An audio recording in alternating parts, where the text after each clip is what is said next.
kembali dalam Morning Call GPIB bersama dengan saya, Pendeta Sylvia Panamewayo, Ketua Majelis Jemaat GPIB Pancaran Kasih di Sawaran, Lampung. Pagi hari ini, sebelum kita memulai seluruh aktivitas dan tanggung jawab kita bersama, baiknya kita melandasnya dengan kebenaran firman Tuhan. Karena itu mari kita berdoa. Di hari ini ya Tuhan, kami sungguh berlimpah syukur dan sukacita. Engkau telah memelihara kami melalui malam dan pagi hari ini kami dibangunkan dengan penyertaan Tuhan. Dan kami hendak mengawali seluruh tanggung jawab yang kami akan kerjakan dengan membaca dan merenungkan sebagian dari kebenaran firman. Mari Tuhan, kiranya Roh-Mu yang kudus memimpin dan menguasai hati, pikiran dan hidup kami, agar kami dimampukan untuk tidak hanya memperoleh pengertian, tapi juga dimampukan untuk dapat melakukannya dengan kesungguh-sungguhan dalam seluruh panggilan dan keputusan kami. Di dalam nama Tuhan kami Yesus Kristus, firman yang hidup, kami berdoa. Amin. Sahabat GPIB yang dikasihi Tuhan, bacaan kita pada saat ini terambil dari 2 Timotius pasalnya yang kedua, ayatnya yang pertama sampai dengan yang ketujuh, yang menyatakan demikian. Sebab itu, hai anakku, jadilah kuat oleh kasih karunia dalam Kristus Yesus. Apa yang telah engkau dengar daripadaku di depan banyak saksi, percayakanlah itu kepada orang-orang yang dapat dipercayai, yang juga cakap mengajar orang lain. Ikutlah menderita sebagai seorang prajurit yang baik dari Kristus Yesus. Seorang prajurit yang sedang berjuang tidak memusingkan dirinya dengan soal-soal penghidupannya, supaya dengan demikian dia berkenan kepada komandannya. Seorang olahragawan hanya dapat memperoleh mahkota sebagai juara apabila ia bertanding menurut peraturan-peraturan olahraga. Seorang petani yang bekerja keras haruslah yang pertama menikmati hasil usahanya. Perhatikanlah apa yang dikatakan, Tuhan akan memberi kepadamu pengertian dalam segala sesuatu. Demikianlah pembacaan Alkitab. Berbahagialah setiap kita yang tidak hanya mendengarkannya, tetapi juga mau melakukannya dalam kehidupan setiap hari. Sahabat GPIB yang dikasihi Tuhan, mungkin saja kita pernah menikmati buah kelapa. Bahkan bisa jadi menjadikannya sebagai salah satu buah favorit kita. Kalau kita menelusuri lebih jauh dan lebih dalam, buah kelapa ini berasal dari pohon yang begitu tinggi dan batang yang begitu kokoh, seakan. Proses tumbuh kembangnya hingga menjadi suatu pohon yang tinggi, kuat, kokoh, dan menghasilkan buah yang begitu nikmat, tidak dapat dilepaskan dari peran dan kehadiran pengaruh iklim, cuaca yang ada, baik kuatnya tiupan angin, derasnya hujan, bahkan teriknya matahari. Sahabat GPIB yang dikasihi Tuhan, pagi hari ini firman Tuhan menyapa kita bersama, membawa kita melihat tulisan Rasul Paulus kepada Timotius. Di saat dan di kala itu dia dipercayakan tanggung jawab pelayanan untuk memimpin jemaat milik Tuhan dalam usia yang terbilang cukup muda. Ia harus berhadapan dengan berbagai tantangan dan kesulitan, baik yang datang dari luar jemaat maupun juga yang datang dari dalam jemaat, yaitu hadirnya para pengajar yang berupaya untuk menyesatkan jemaat. Ketika Paulus mengetahui setiap hal yang sedang dihadapi di tengah pelayanan yang dikerjakan oleh Timotius, ia menuliskan surat ini dalam rangka untuk menguatkannya, memperlengkapi dirinya, mendampinginya, bahkan memotivasinya. Mari kita lihat bacaan kita pada saat ini dalam ayat yang pertama. ada kalimat atau ada dua kata yang mengandung makna ajakan. Jadilah kuat. Jadilah kuat menjadi ajakan yang mengandung motivasi, makna motivasi bagi dirinya. Jadilah kuat juga itu berarti tidak dapat dilepaskan dari kesediaan Timotius untuk memberi diri berproses, memperlengkapi diri agar dia menjadi kuat. Dan prosesnya harus dilandasi dan dasari berdasarkan pada kasih karunia dalam Kristus Yesus. Ketika berangkat pada karya keselamatan Allah dalam Kristus Yesus yang telah menyelamatkan manusia, termasuk menyelamatkan diri Timotius, ada panggilan, ada pengutusan yang kudus daripadanya yang dipercayakan kepada diri Timotius. Maka panggilan kudus itu juga membutuhkan kesediaan Timotius untuk memberi diri, memperlengkapi hidupnya.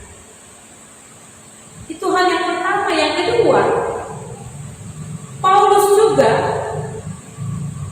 mengajarkan kepada Timotius agar setiap yang telah ia dengarkan dari Paulus tidak hanya ia pegang dan jadikan sebagai pedoman dalam hidupnya, tapi juga kemudian ia wariskan, ia percayakan kepada orang-orang yang dapat dipercayai, orang-orang yang juga punya kecakapan dalam mengajar. Sehingga dengan demikian keberadaan orang-orang tersebut juga pada akhirnya dapat menolong Timotius untuk dapat menjalankan pelayanan yang dipercayakan dalam kehidupannya di tengah jemaat. Yang ketiga, ada ajakan Paulus kepada Timotius, ikutlah menderita sebagai prajurit yang baik dalam Kristus Yesus. Kata ikutlah menderita mengajak Timotius untuk turut memberi diri mengambil bagian di dalam menjalani dan menghadapi berbagai penderitaan. Bahwa derita itu menjadi konsekuensi yang harus dihadapinya, menjadi warna atau bagian yang tak terpisahkan dari pelayanan yang Tuhan berikan. Ikutlah menderita juga sekaligus mengajak Timotius untuk dapat melihat bahwa penderitaan yang dihadapi di tengah pelayanan itu bukan lagi menjadi sesuatu hal yang menakutkan, tapi menjadi bagian yang siap untuk dihadapi. Paulus membawa Timotius untuk memaknai ikutlah menderita sebagai prajurit yang baik. Dan tentu saja ini berangkat dari bagaimana ketika mampu memaknai kasih karunia Allah dalam Kristus Yesus, sehingga dengan demikian Timotius dapat memberi diri secara utuh untuk dapat berjuang, melaksanakan pelayanan yang ada dengan sekuat tenaga, dengan seluruh hidupnya, dengan secara totalitas, tanpa takut dan malu, tetapi dengan penuh syukur, dengan penuh kebanggaan, dengan penuh kebahagiaan oleh karena keselamatan yang telah diberikan dalam hidupnya. Paulus membawa Timotius untuk belajar dari 3 profesi. Yang pertama, yaitu seorang prajurit yang sedang berjuang. Ketika seorang prajurit sedang berjuang, dia tidak memikirkan dirinya sendiri, dia tidak memikirkan kehidupannya. Dia akan berjuang dengan sekuat tenaganya, sehingga ia dapat berkenan di hadapan Tuhan. Demikian juga kiranya Timotius dapat terus berjuang, dapat memberikan yang terbaik secara totalitas dalam hidupnya, sehingga kiranya dia dapat layak dan berkenan di hadapan Tuhan, Sang Pemilik tanggung jawab. Yang kedua, yaitu olahragawan. Seorang olahragawan dia hanya akan meraih juara ketika dia juga memperhatikan peraturan-peraturan olahraga. Dia tidak hanya melaksanakan, tapi dia juga menjadikan aturan atau perintah sebagai landasan dan pedoman di dalam dia melaksanakan tanggung jawab. Begitu juga dengan Timotius. Kiranya Timotius belajar dari seorang olahragawan. Ia kemudian akan memperoleh mahkota sebagai seorang pemenang, sebagai seorang juara. Dan itu juga tidak dapat dilepaskan ketika dia juga mau berpegang pada setiap ketetapan firman Tuhan yang telah diberikan dalam hidup. Yang ketiga, seorang petani yang bekerja keras haruslah menikmati hasil sebagai orang yang bertanggung. Demikian juga Timotius, ketika dia sudah melakukan yang terbaik, sudah melakukan sekuat tenaga dengan secara totalitas pelayanan yang dipercayakan dalam kehidupan dengan penuh sukacita, kepada dia lah yang paling pertama akan menikmati buah dari pelayanan yang telah dipercayakan. Paulus menyampaikan ketiga contoh itu kepada Timotius agar sekiranya Timotius dapat memperoleh pengertian. Tidak hanya itu saja, Paulus mendoakan Timotius agar Tuhan memberikan pengertian dalam segala sesuatu. Sahabat PBB yang dikasihi Tuhan, firman Tuhan ini juga kemudian membawa kita untuk belajar beberapa hal. Yang pertama, kita boleh menerima kasih karunia Allah Kristus Yesus melalui karya keselamatan yang kemudian memperkenankan saudara dan saya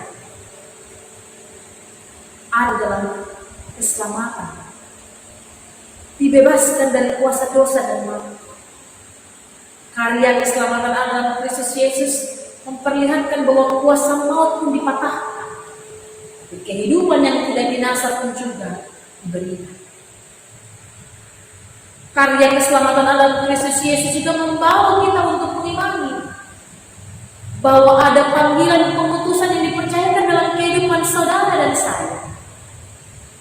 Yang ketika kita meresponi panggilan itu, Allah dan Kristus Yesus yang adalah pemilik yang sejati, Dia tidak akan membiarkan anak-anak kita berjalan sendiri.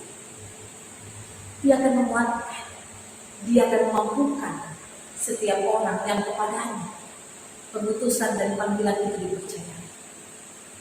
Yang kedua, kita diajak untuk belajar terus memperlengkapi diri kita dengan berangkat pada hidup yang telah menerima kasih karunia Allah dalam Kristus Yesus, yang bukan karena kekuatan kita, bukan karena perbuatan, tapi karena kemurahan Allah.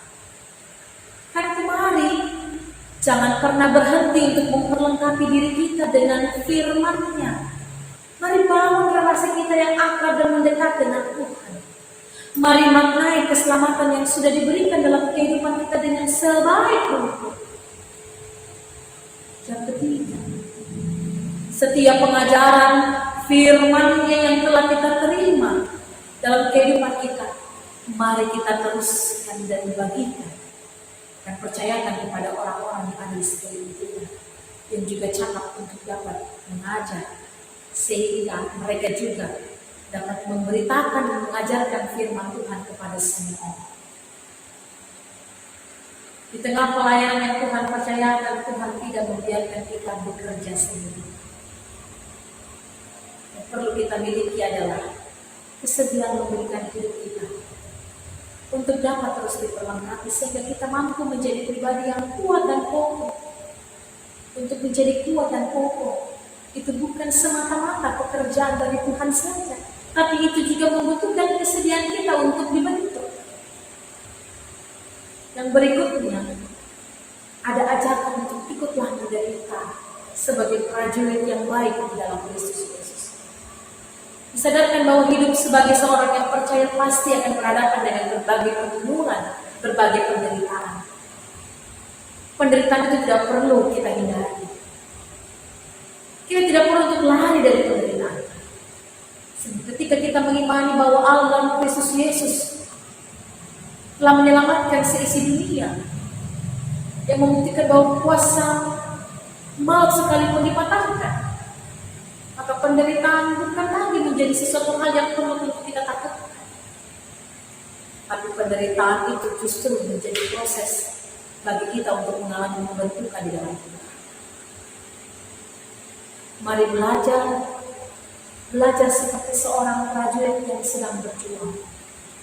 Mari memberikan segala yang terbaik dari hidup kita untuk terus melaksanakan pelayanan Tuhan percayakan dengan sekuat tenaga, sehingga kita dapat mempersembahkan hidup yang berkenan kepada Dia. Mari kita juga menjadikan firman-Nya sebagai pedoman dan penuntun dalam perjalanan kehidupan kita, agar yang kita kerjakan dan kita lakukan adalah seturut dengan kehendak-Nya dan untuk hormat dan kemuliaan bagi Tuhan. Sehingga pada akhirnya kita pun juga akan dituntun untuk menjadi seorang pemenang. Marilah kita belajar dari seorang petani yang bekerja keras. Pada akhirnya setiap yang kita sudah upayakan di tengah melayani Tuhan dan sesama membawa kita untuk dapat menikmati buahnya, menikmati hasilnya. Karena itu, mari jalani hari ini dengan segala tanggung jawab yang Tuhan sudah percayakan dalam kehidupan saudara dan saya. Apapun tanggung jawab dan pekerjaan kita, dengan pertama-tama jadikanlah firman Tuhan sebagai penuntun dan pedoman. Teruslah memperlengkapi dirimu agar engkau tetap kuat di dalam menghadapi berbagai lika-liku kehidupan. Bahwa perjalanan melayaninya juga pasti akan berhadapan dengan berbagai tantangan. Tapi jangan takut, sebab Ia yang mempercayakan panggilan dan pemutusan dalam hidup kita sekalian. Ia juga yang akan memberikan kekuatan. Ia juga yang akan menolong dan memampukan kita untuk dapat melaksanakan panggilan dan keputusan yang kudus itu dengan sebaik mungkin di dalam kasih sayang. Dalam proses pemilihan diaken penatua masa bakti atau masa tugas 2020-2027 ini, sebagai gereja kita juga disadarkan bahwa kehadiran diaken penatua ke depan adalah pertama-tama untuk belajar melaksanakan pelayanan yang dipercayakan dalam hidupnya berorientasi pada keteladanan Kristus. Kristus Yesus datang ke tengah dunia bukan untuk dilayani, melainkan untuk melayani. Maka mari melihat bahwa pelayanan ini adalah anugerah yang begitu luar biasa mulia karena Kristus dan kasih-Nya. Sehingga kita semua dilayakkan untuk dapat mengambil bagian dalam tanggung jawab itu. Karena itu, berikanlah dirimu. Jawablah panggilan itu dengan sepenuh hati. Tidak hanya dengan ungkapan dan pernyataan melalui mulut, tapi kesediaan untuk mengalami pembentukan, pembaharuan, dan perubahan.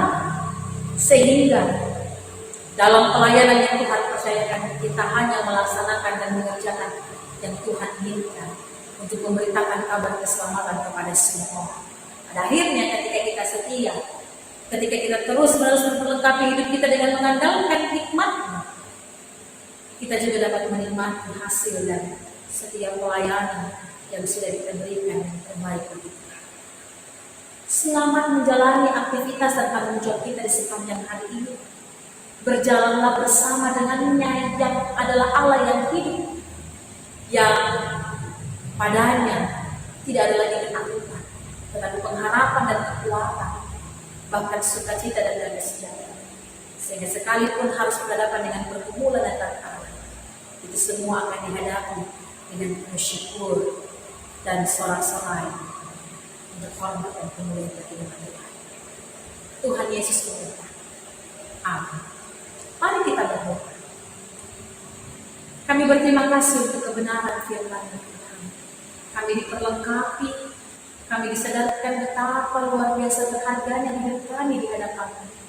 Kami telah menerima anugerah yang begitu luar biasa, bukan karena kehebatan dan perbuatan kami, tapi karena kasih karunia Allah, yaitu karya keselamatan dalam diri Yesus Kristus, yang telah membebaskan kami dari kuasa dosa dan maut. Tapi juga yang sekaligus menyadarkan kepada kami akan panggilan dan pemutusan Allah yang Tuhan percayakan dalam hidup kami. Untuk kemudian kami jawab, kami berikan hidup kami untuk senantiasa hidup melakukan segala yang Tuhan inginkan dengan sepenuh hati.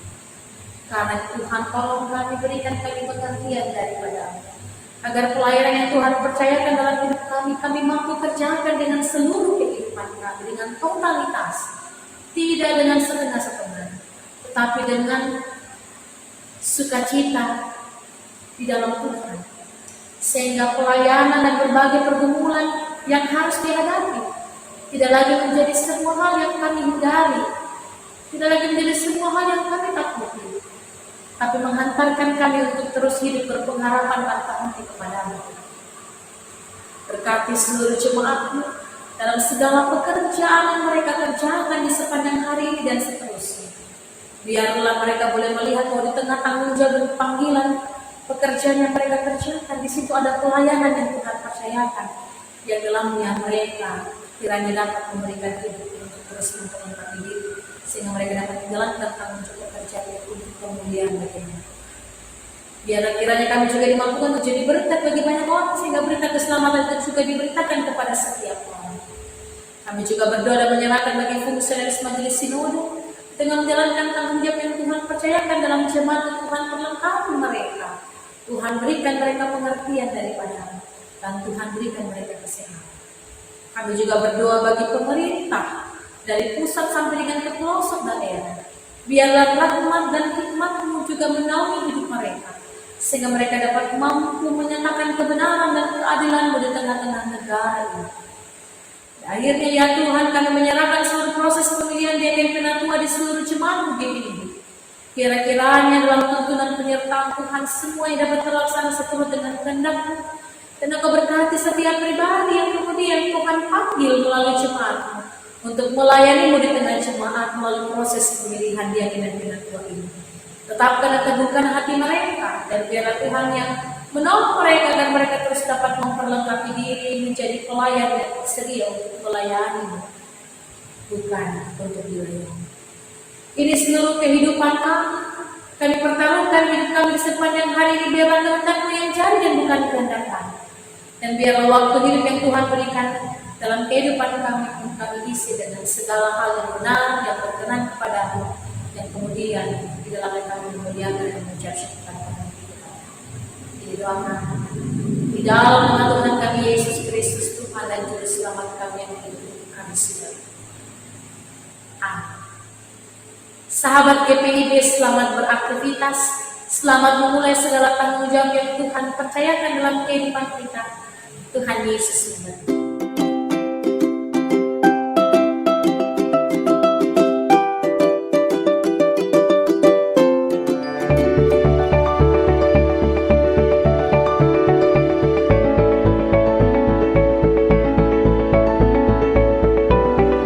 Dalam rangka hari ulang tahun Pelkat PKLU GPIB yang ke-12, Majelis Sinode GPIB mengajak Majelis Jemaat bekerjasama dengan para pengurus Pelkat PKLU jemaat-jemaat setempat untuk dapat mempersiapkan warga PKLU setempat untuk turut serta memeriahkan dan mengingat rayakan hari ulang tahun Pelkat PKLU dengan ibadah serta juga kegiatan lansia berprestasi.